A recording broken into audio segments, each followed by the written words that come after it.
안녕하세요. 자, 이번 시간에는요, 우리가 치과에서 근무하면서 가장 많이 접하고 있는 것 중 하나, 방사선에 관련된 이야기를 해보도록 하겠습니다. 자, 방사선에는요, 크게 두 가지가 있죠. 장비와 인력. 자, 첫 시간에는 장비에 관련된 이야기를 해볼 거고요. 두 번째 시간에는 인력에 관련된 이야기를 해보도록 하겠습니다. 여러분들이 꼭 치과의 일을 하면서 반드시 알아야 될 필수 항목 중에 하나인 거죠. 자, 그러면 첫 번째 장비 신고에 대해서 먼저 한번 살펴보도록 할게요. 자, 장비를 신고해야 하는 대상 기관에는요, 일단 진단을 목적으로 하는 방사선 발생 장치를 설치하고 사용하는 기관, 즉 의료기관이 대표적이겠죠.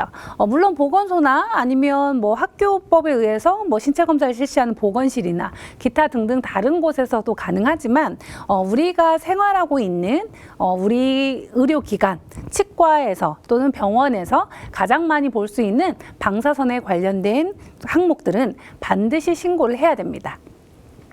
자, 방사선의 신고 장비의 종류로는요, 크게 이렇게 세 가지가 있어요. 자, 진단용 방사선 발생 장치, 그리고 특수 의료 장비, 세 번째 일반 장비, 이렇게 세 가지 큰 테마별로 있는데요. 자, 우리가 여기서 자세히 좀 더 들여다볼 것은 치과에 관련된 건 첫 번째는 진단용 방사선 발생 장치입니다. 자, 이 챕터의 부분들을 조금 더 꼼꼼히 살펴보셔야 되는데요. 한번 보도록 할게요. 이런 장비 신고를 먼저 세 가지를 할 경우에는요, 사이트를 이용해서 가능합니다. 자, 국가에서 지금 현재 진행하고 있는 보건의료자원 통합신고 포털 서비스라는 요 사이트를 이용해서 진행할 수 있는데요. 온라인으로 요즘은 비대면으로 많이 진행하는 부분에 있어서 이 사이트를 이용하는 방법이 하나가 있고, 만약에 내가 이 온라인이 조금 어렵다라고 하시면 직접 서면으로도 신고가 가능합니다. 그 보건의료자원 통합신고 포털 사이트에서 지금 현재 등록할 수 있는 부분들은 일반 현황, 그러니까 요양기관을 오픈한다든지 이런 기관명 이런 것들, 자, 그다음에 의료 인력, 그리고 의료의 시설들, 그리고 의료 장비까지, 자, 크게 네 파트에 관련된 이야기들을 그 온라인에서 확인할 수 있고요. 우리가 지금 오늘 볼 부분은 그 중에서도 의료 장비에 관련된 이야기를 먼저 보는 거예요. 자, 보건의료자원 통합신고라는 이 포털 서비스는요, 예전에는 보건소에 신고하고 또는 심평원 또는 국민건강보험공단에 각각 신고를 했습니다. 하지만 이 여러 가지 행정적인 일들, 그리고 여러 가지 시간적인 요인들의 낭비들, 이런 것들을 다 검수해보고 최종적으로 결론을 낸 2016년 1월부터는요, 자, 요 한 사이트를 이용해서 우리가 다 같이 신고를 하게 되면 보건소든 심평원이든 건강보험공단이든 각각의 연결 체계가 나눠질 수 있도록 지금 통합으로 되어져 있는 사이트입니다. 그래서 굉장히 많이 간소화되어져 있고요. 편리하게 이용할 수 있는 사이트 중에 하나입니다. 자, 보건의료자원의 통합신고 포털 사이트는요, 그냥 구글이나 네이버에 그냥 검색창에 저렇게 멘트를 치시면 그대로 저렇게 홈페이지로 넘어갈 수 있습니다. 자, 그리고 나서 장비 신고를 먼저 진행하겠다라고 하시면 이 홈페이지에 먼저 로그인을 하셔야 됩니다. 자, 로그인은 우리 치과 기관의 공인인증서를 이용해서 회원 가입을 하시고 그 공인인증서로 로그인을 진행하시면 되십니다. 자, 그리고 나서 로그인이 됐다라고 하시면 저기 그 사이트 위에 보시면 우석치과 의원이라는 멘트와 기관 명칭 기호가 뜰 거예요. 그래서 잘 로그인이 됐는지 먼저 체크를 하시고요. 자, 됐다라고 하시면 장비 신고 챕터는 현황 신고 및 변경에 클릭을 하시고 그 밑에 진방 장치 현황 신고라고 되어 있죠. 진단용 방사선 장치인데 이걸 줄여서 진방으로 적혀져 있습니다. 그래서 이 현황 신고를 클릭하시면 이렇게 뜰 수 있어요. 자, 만약에 우리 치과가 신규 개원을 했다라고 하시면 저기 있는 사이트에서 아무것도 보이진 않겠죠. 자, 그런데 기존처럼 저희 치과는 이미 등록되어 있는 부분들이 있어서 저렇게 등록이 되어 있는 장비는 자동으로 검색을 해보면 뜨게 되어져 있습니다. 만약에 요거 말고도 우리가 추가로 등록을 한다든지 할 경우에는 프로그램에서 신규 등록을 누르시고요. 자, 화면에 신규 등록 검색 창이 보일 거예요. 그러면 이 창을 장비 번호 검색을 누르시면 되십니다. 자, 누르시면 이와 같은 화면들이 떠요.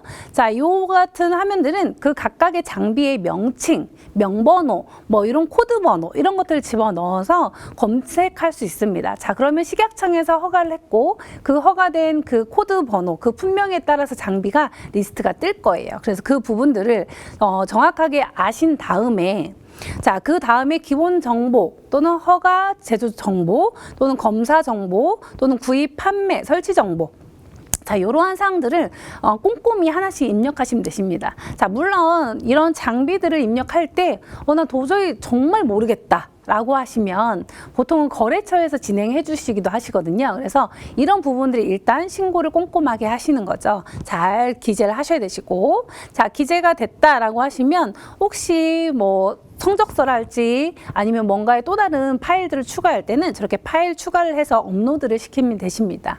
자, 그리고 나서 작성한 사람, 직원의 누군가가 한 사람이 될 수도 있고요. 담당자의 성함과 전화번호를 적으시면 되시겠죠. 자, 그리고 나서 잘 적었다라고 하시면 저렇게 임시 저장과 최종 제출이라는 버튼을 누르시면 되십니다. 자, 눌렀을 때 잘 입력이 됐다라고 하시면 저 밑에 있는 것처럼 신규 등록 칸에 한 줄이 더 있을 거예요. 자, 그렇게 해서 저렇게 잘 입력이 됐다라고 하시면 내가 잘 온라인에 잘 등록해서 지금 접수가 잘 된 상태구나라고 보실 수 있는 거죠. 자, 이렇게 장비 신고는 의무화가 되어 있기 때문에 보통은 치과를 개선을 하거나 오픈할 때 거래 업체에서 해주는 경우가 굉장히 많습니다. 자, 그런데 혹시 추가로 엑스레이가 한 대 있다가 한 대를 더 추가로 구매를 했다라고 하시면 그때 또한 그 관계된 그 업체에서 해주시기도 하시거든요. 그래서 이런 등록들이 누락되지 않도록 하나씩 꼼꼼하게 챙겨 가셔야 되는 게 아마 실장님들이나 치과를 관리하는 입장에서는 당연히 필요하다고 생각합니다.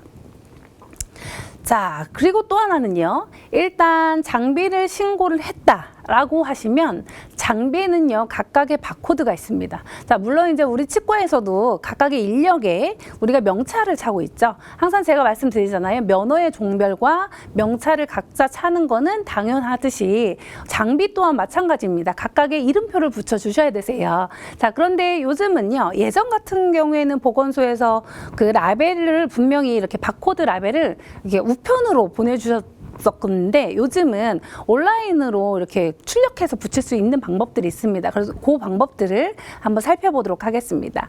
자, 바코드를 반드시 이렇게 이름 명찰을 채워줘야 되는 장비는 항목이 23가지로 정해져 있습니다. 자, 물론 우리가 이 23가지를 다 외울 필요는 없고요. 치과에 관계된 거를 보면 치과용 방사선 촬영 장치, 그리고 파노라마 장치, 그리고 콤빔 CT. 자, 이런 것들은 치과에서 활용하고 있는 부분들이기 때문에 이 부분들은 반드시 라벨을 붙여 주셔야 됩니다. 바코드가 붙여 있는 라벨을 반드시 붙여야 되는데요. 자, 사용하는 방법을 설명드릴게요. 굉장히 쉽고 간단합니다. 자, 아까 그 사이트에 똑같이 들어가셔서 자, 마이 페이지를 누르십니다. 마이 페이지에 자, 장비 바코드 출력이라는 이 버튼을 누르시면 되세요. 자, 누르시면 우리가 지금 치과에 등록되어 있는 바코드는 이미 등록되어져 있으면 이렇게 조회를 눌렀을 때 자, 그 항목이 뜨고요. 자, 만약에 이 바코드를 분실했거나 아니면 이 바코드가 찍게 훼손당했거나 이럴 경우에는 방법이 두 가지입니다. 첫 번째는 저렇게 우편 신청이 가능해요. 자, 우리 치과에 여기 있는 장비가 바코드가 훼손됐으니 우편으로 다시 보내주세요 라고 하면 등록된 치과의 주소로 보내주십니다. 자, 아니면 두 번째는 바코드 출력을 바로 진행할 수 있습니다. 물론 그 일반 A4 용지보다는 그 양면 스티커가 붙어 있는 그런 프린터 종이를 이용하시면 훨씬 더 편하겠죠. 자, 바코드 출력하시면 먼저 프린트와 연결이 되어 있는지 체킹을 하게 되어져 있고요. 자, 만약에 되어져 있다라고 하면 확인 버튼을 누르시면 저렇게 바코드를 출력할 수 있습니다. 자, 요 창이 뜨면 인쇄 버튼이라는 모양, 저 모양 클릭 아이콘을 누르신 다음에 인쇄를 하셔서 장비에 부착하시면 되십니다. 굉장히 쉽죠? 자, 굉장히 쉽지만 우리가 실사에 나왔을 때 방사선에 관련된 실사는 굉장히 엄격합니다. 과태료가 있고 그에 따른 행정처분이 있기 때문에 이 바코드가 장비에 잘 부착되어 있는지 첫 번째로 보는 사항이거든요. 그래서 꼼꼼하게 알아두셔야 되시고요. 어렵지 않으니까 항상 챙겨가시면 좋을 것 같습니다. 자, 저희 치과에는 저렇게 바코드를 붙이고요. 나머지를 이제 그 보건소로 회신하게 되어져 있죠. 그래서 저렇게 양면성으로 찍찍이를 붙이게 되니까 바코드에 굉장히 편하게 잘 되어져 있어요. 자, 이렇게 바코드를 붙인 장비는요, 최초 검사할 때, 최초에 설치하거나 하실 때 첫 번째로 진행하는 최초 검사를 일단 진행합니다. 자, 그리고 나서 그 장비가 이상이 없어요, 괜찮아요 라고 증명할 수 있는 거는 3년에 한 번씩 반드시 진행을 하셔야 됩니다. 자, 그래서 3년에 한 번씩 온라인으로 들어가시면 주기적으로 지금 3년에 한 번 장비 검사를 할 기간입니다 라는 알림 메시지를 떠주시기도 하시고요. 또는 보건소에서 저렇게 직접 공문으로 오기도 합니다. 자, 3년에 한 번의 정기 검사가 이번 올해에 언제 기간까지 하셔야 됩니다 라는 코멘트를 넣어주시는 거죠. 자, 이만큼 장비 검사는 굉장히 중요한 사항 중에 하나이고요. 자, 이 장비 검사를 진행하지 않았을 때 과태료가 있는 부분들이 있으니까요. 과태료가 물론 무섭기도 하지만 또한 행정 절차가 굉장히 까다롭습니다. 그래서 꼭 챙겨 가셔야 되는 거고요. 자, 옆에 있는 그 성적서처럼 저렇게 결과지가 나와져 있죠. 자, 이 결과지를 제출하는 거는 보건소에도 제출을 하게 되거나 이 사이트를 이용해서 제출을 하게 되면 온라인이든 뭐 우편이든 둘 중에 하나 방법을 통해서 제출을 하게 되면 되는 거죠. 자, 물론 장비 검사를 하는 업체는 제가 저기에 있는 캡처를 떠서 넣어드렸습니다. 어떤 곳을 선택하든 국가에서 지정하고 있는 그 장비 검사를 하고 있는 검사 기관에 의뢰를 하시면 그쪽에서 알아서 보통은 다 업체에 맡겨서 다 해주시거든요. 그래서 그런 부분들도 한 번 더 살펴보시면 좋을 것 같습니다. 자, 다음은요, 그 장비를 계속 사용하고 있어요. 그러다가 장비가 이렇게 훼손되거나 파괴가 돼서 더 이상 고장이 돼서 사용을 할 수가 없다라고 하시면 장비를 중지시키는 또한 이런 신고도 하셔야 됩니다. 그래서 기존에 있고 새로운 거 물론 구매했을 때 최초 검사를 하고 장비 신고를 하고 이렇게 진행을 하지만 그 중에서 오래 노후되거나 아니면 뭔가 사유로 인해서 이게 폐기가 될 경우에는 이렇게 사용 중지라는 걸 또 확인할 수 있습니다. 그래서 이 또한 신고를 반드시 해 주셔야 되시는 거고요. 자, 또 하나는 우리가 장비 신고 중에서는 이제 방사선에 관련된 이야기를 계속 진행하고 있는데요. 자, 방사선이 우리가 그 치과에 가면 이렇게 그 엑스레이실에서 딱 고정으로 붙어 있는 것도 있어요. 자, 그렇지만 이동형으로 되어 있는 것도 있죠. 자, 디카처럼 찰칵찰칵 찍을 수 있는 치과용 이동용 장치 포터블이 있을 거예요. 자, 그런 경우에 또한 이것도 방사선에 관련된 장비이기 때문에 잘 신고를 먼저 하셔야 되시고요. 자, 이에 따른 방어시설 또한 굉장히 중요합니다. 엑스레이 빔 자체는 사람의 인체 몸에 닿았을 때 누적되는 부분들이 계속 누적이 되고 이 누적되는 것들이 암을 유발한다든지 뭔가 또 다른 부작용이 있기 때문에 반드시 케어를 진행하고 있는 부분 중에 하나인 거죠. 자, 그래서 중요한 사항 3가지입니다. 자, 치과에 관계된 건 첫 번째. 자, 반드시 이동용이 있을 경우에는 반드시 치과에서 방어 앞치마를 반드시 가지고 계셔야 됩니다.